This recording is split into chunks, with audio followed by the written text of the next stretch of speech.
Listen up, people. That's right. It's time to listen to the sparks of bliss in your life. I'm your host and life coach, Caroline de Posada from Miami, Florida. And this podcast is an invitation to join me in upgrading our mindset, wellness, and relationships so that together we create a life that unlocks our bliss. Join me each week as we explore practical strategies, inspiring stories, and the moments of clarity, or as we like to call them, los momenticos, that make the world a little more magical. Consider this your weekly dose of wisdom in your pocket. Are you ready? Let's do this.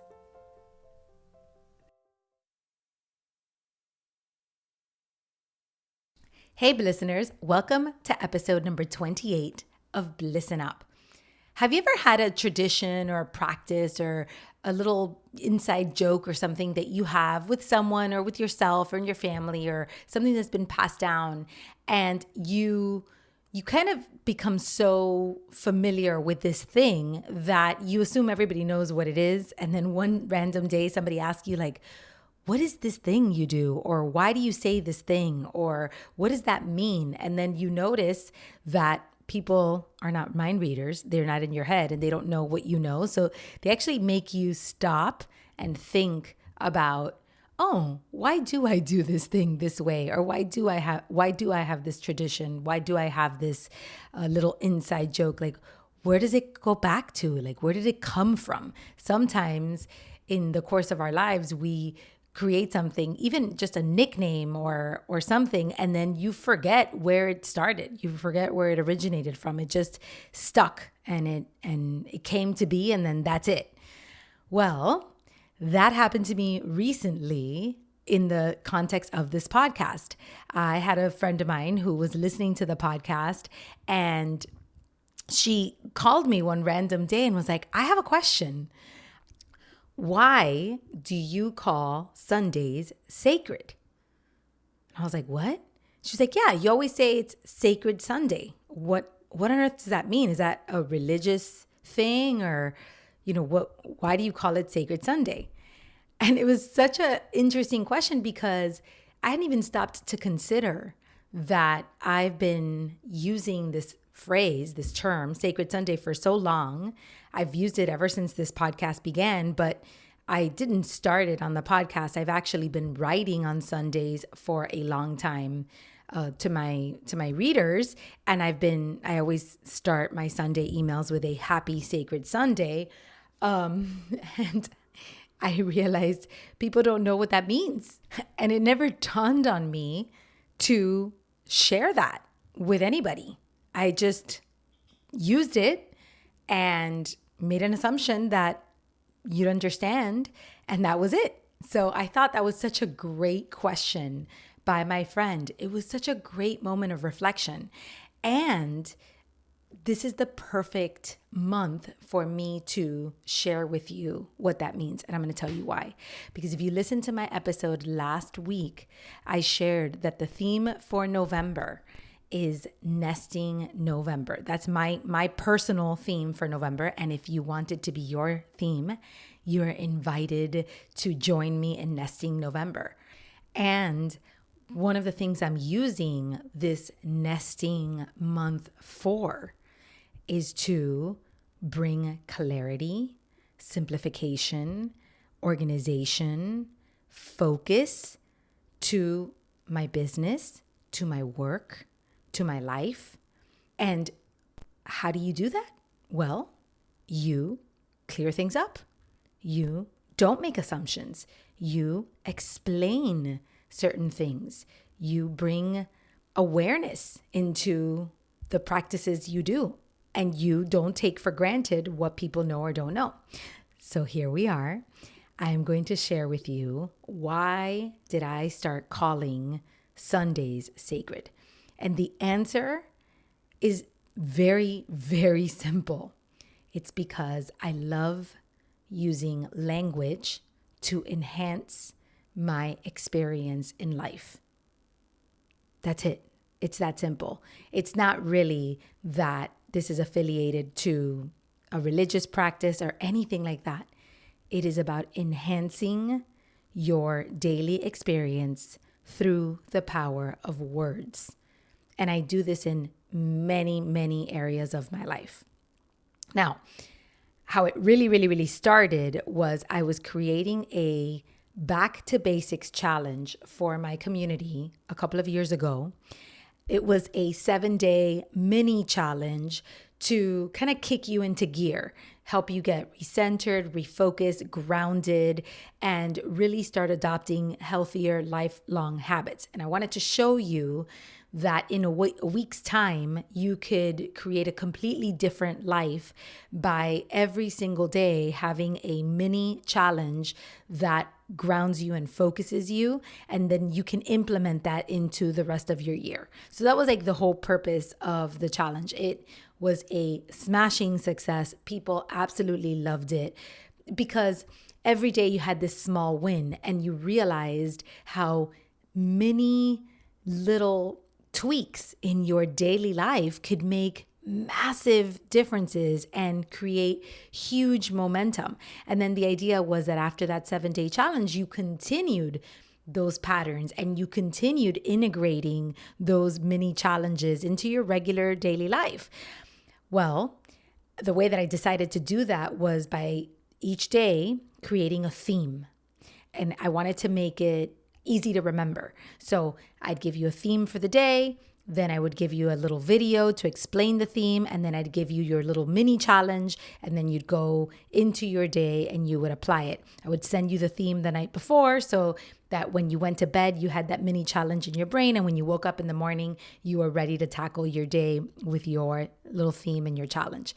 And of course, because I love Sundays, I just love Sundays, I chose to begin the challenge on a Sunday, and I themed it Sacred Sunday. And what I shared with the community was that Sundays are a day of rest in many cultures and many religions and many practices. Now, for Jewish people, they have Shabbat, which is from Friday evening to Saturday evening, but Christians typically use Sundays to go to church or to have a day of Sabbath. So it doesn't really matter what day it is, but the intention is that you have one day of your week that you rest. That is the intention. And I get it. We have busy lives, and this practice of Sabbath and all this kind of stuff has kind of fallen away. So I don't really see people committing to this practice in an entire day.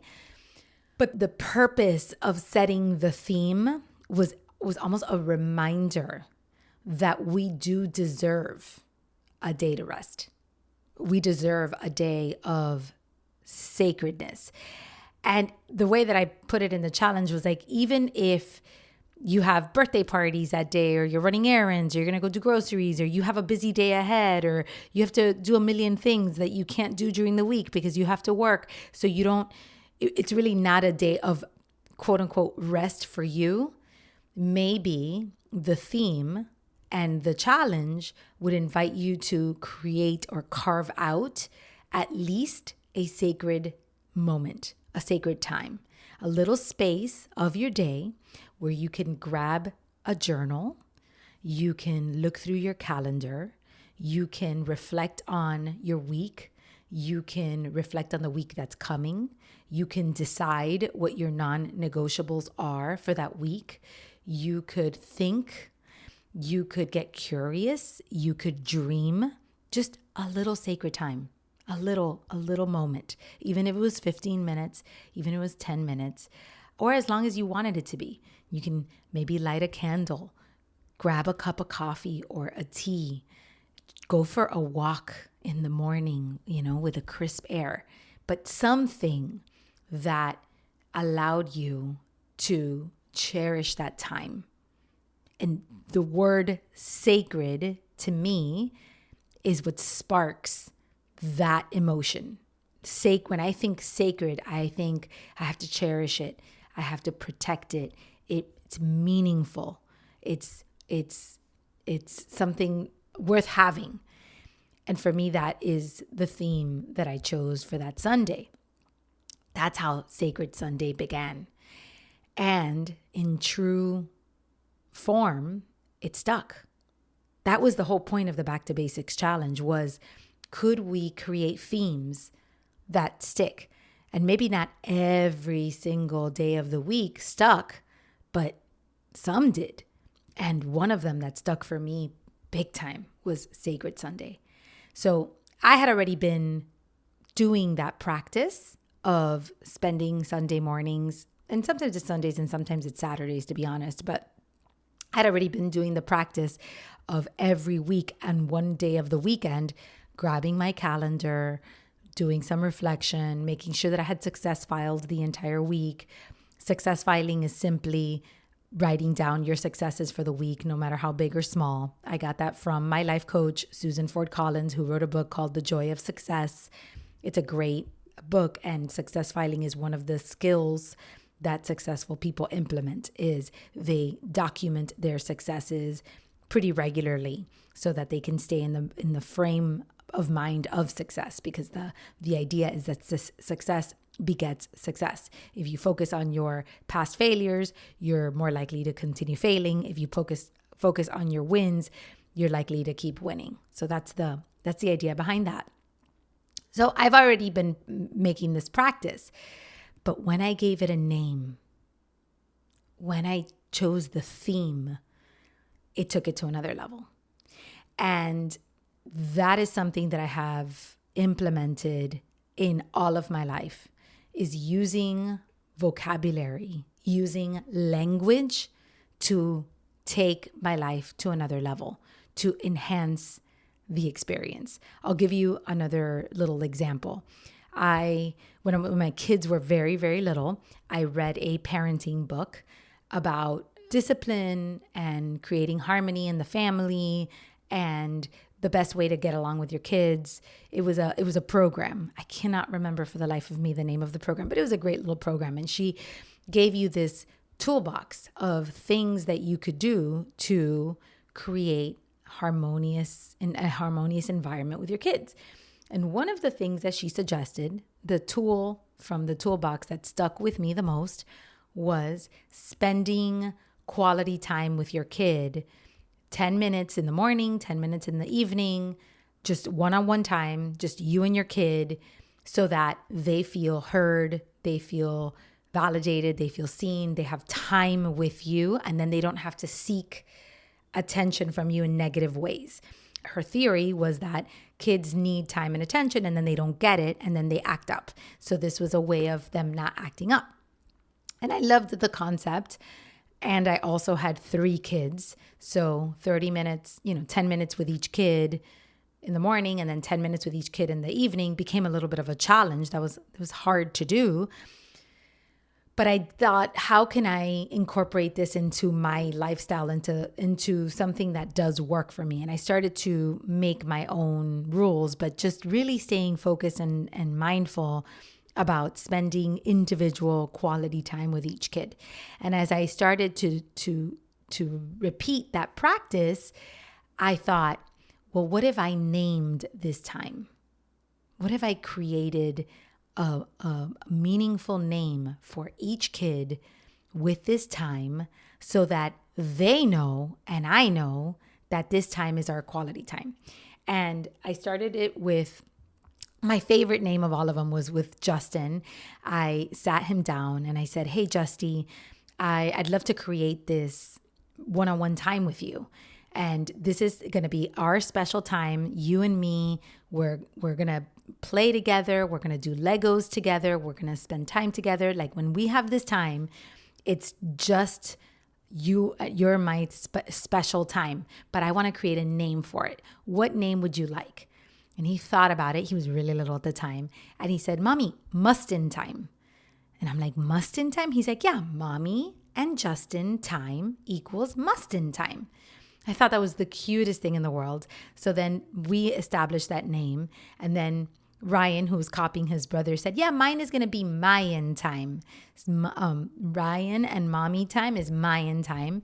And then Orly, who was unique and did not want to copy his brothers, said, no, mine is just going to be Mommy time, because I know that if it's Mommy time, it's our time. So I created these 3 individual times, Mustin, Mommy, and Mayan time. And let's say that I'd be on my way to take Justin to the dentist, but we happened to be alone in the car. I would say, Justin, guess what? It's Mustin time. What do you want to listen to on the radio? What game do you want to play? Do you want to go do something after the dentist? Maybe go to the park or go for an ice cream. I always created this time to label it so that he got into the energy of I am spending quality time with my mom. And I did the same thing for my other kids. And we've been doing it ever since. I mean, my sons are in their teen years. And when I'm alone in the car with them, or I am going out to dinner with one of them, or we have to go to Target, or we have a doctor's appointment, I will still say to them, this is mommy time. This is Mustin time. This is Mayan time. And it works because it triggers in a part of their brain, this is meaningful. This time is meaningful. And you turn what is mundane into meaningful. So the same thing with Sundays. You can wake up in the morning and you can sit down, open your journal and calendar your week. And that is a task that you can do. Or you can create sacred Sundays and take out your calendar and light a candle and sit in a cozy area of your house with your calendar, setting the task for the week. And you just changed the energy of the moment by giving it a label and giving it a name. That is what the purpose of Sacred Sunday means.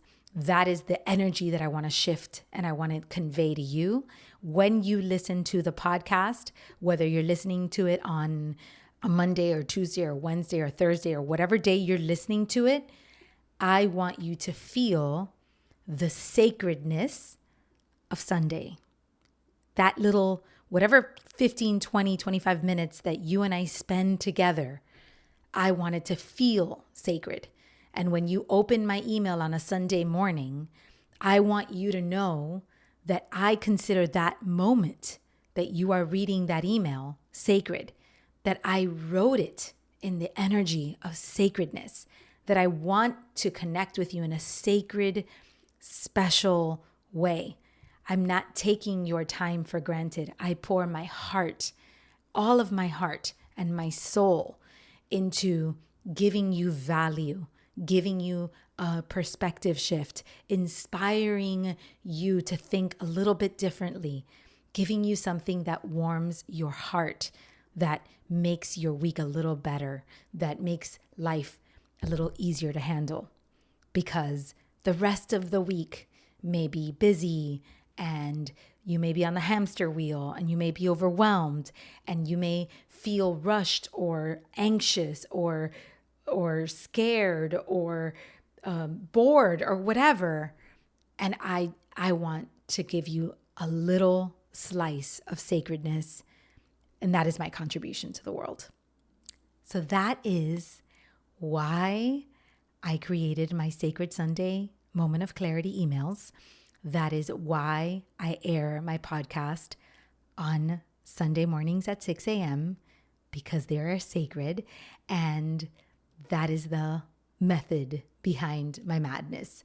I hope that this has served you. Now, I hope in honor of Nesting November that sharing with you this Sacred Sunday meaning creates that little nest for us to share, for you and me to kind of, you come into my nest on Sacred Sundays, whether you're opening my email or you're listening to this podcast, you come in here and together we have like a cozy and warm environment. That is my hope.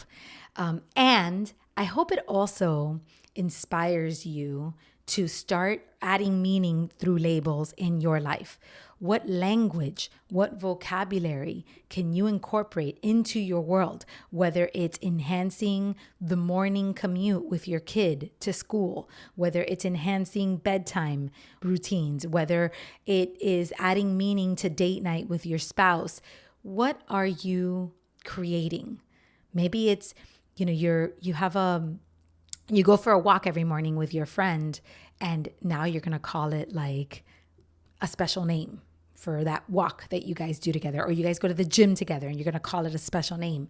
Bring meaning into your day, into your life, into your mornings and your evenings, and make the mundane magical. And if you do that, it changes everything without having to change anything.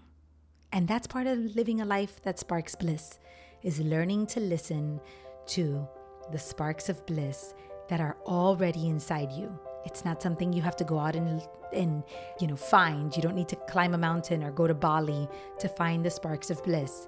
You just need to put on the right lens in your life that is already meaningful and magical. And before you know it, the sparks of bliss will find you. I hope you guys have a happy and sacred Sunday, and I will see you next week.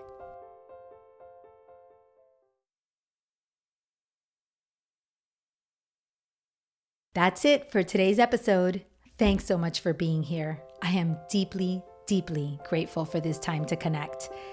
If you're loving this podcast, I'd love if you could support me by subscribing, rating, and or leaving a review wherever you listen to podcasts.